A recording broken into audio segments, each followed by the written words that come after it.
The foundation. The modern cartel is not just a street gang. It is a ruthless, heavily armed, multinational corporation. And like any corporation, it runs on the blood of its lowest employees. You don't start at the top. You start on a dusty street corner as a Halcón, a hawk. You are a teenager, maybe 13 or 14 years old, recruited from extreme poverty. Your job isn't to shoot, it's to watch. Armed with nothing but a cheap burner phone or an encrypted radio, you sit at intersections, tracking police movements, military convoys, and rival vehicles entering your neighborhood. You are the expendable eyes and ears of the cartel, paid just a few dollars a day. You memorize license plates and use coded language to report back to your handlers. But the anxiety is crushing. If you fall asleep on your watch, your commanders will beat you with wooden planks. If you get caught talking to the federal police, or if a rival cartel rolls into your sector before you can send the warning, you simply disappear. The logistics. If you are a bit older, or if you want to avoid the crossfire of the streets, you enter the logistics wing as a Mula or a Coyote, a smuggler. You are the hidden conveyor belt of the entire empire. Your reality is spent modifying vehicles, hiding product inside hollowed-out car batteries, or hiking through brutal, scorching deserts at midnight. You are forced to carry 50-pound backpacks of product across borders while avoiding thermal drones and border patrols. At higher levels within this rank, you aren't just walking. You are driving narco submarines through the pitch-black ocean, locked inside a tiny, toxic fiberglass tube for weeks. If the engine floods, you drown. If the Coast Guard spots you, you have orders to scuttle the sub and go down with the evidence. You are a ghost, moving millions of dollars of inventory while seeing none of the profits. The enforcers. If you survive the streets as a Halcón and prove your loyalty, you are handed an automatic rifle and promoted to a Sicario, the cartel's foot soldier. You are usually in your late teens or early 20s. You are now the violent muscle of the organization, sent to secret paramilitary training camps in the mountains. Your reality is a blur of high-speed chases in armored trucks, performing ambush operations, and defending your territory from rival incursions. You no longer just observe the violence. You are the one inflicting it. You enforce the cartel's will, ensuring that local businesses pay their extortion fees.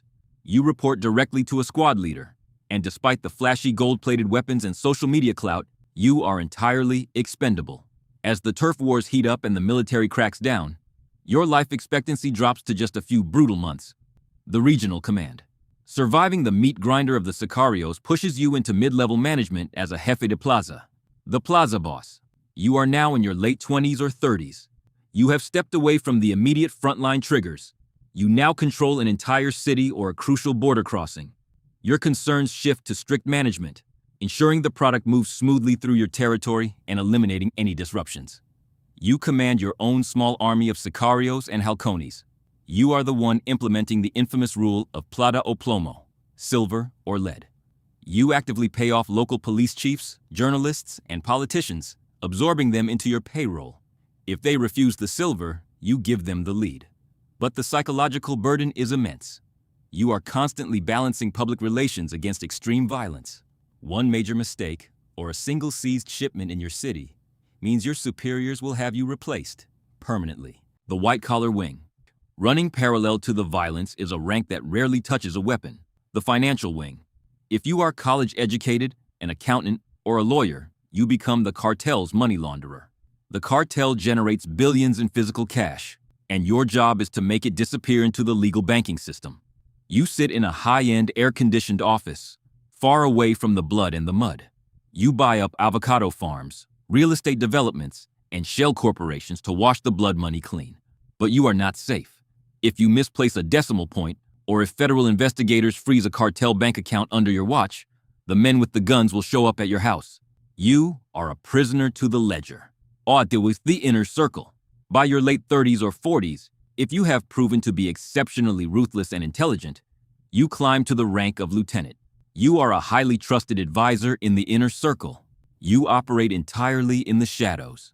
Your job is grand orchestration, coordinating multi-million-dollar international supply chains with overseas suppliers, and bribing high-ranking federal generals and national politicians.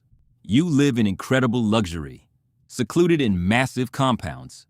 But your daily reality is defined by absolute, suffocating paranoia. You know exactly how this system works, which means you know that your closest allies are constantly plotting to betray you to take your spot. You travel in massive armored convoys, trusting absolutely no one. The Kingpin. At the absolute peak of the pyramid sits El Patrón, the cartel boss. You are usually in your late 40s or 50s.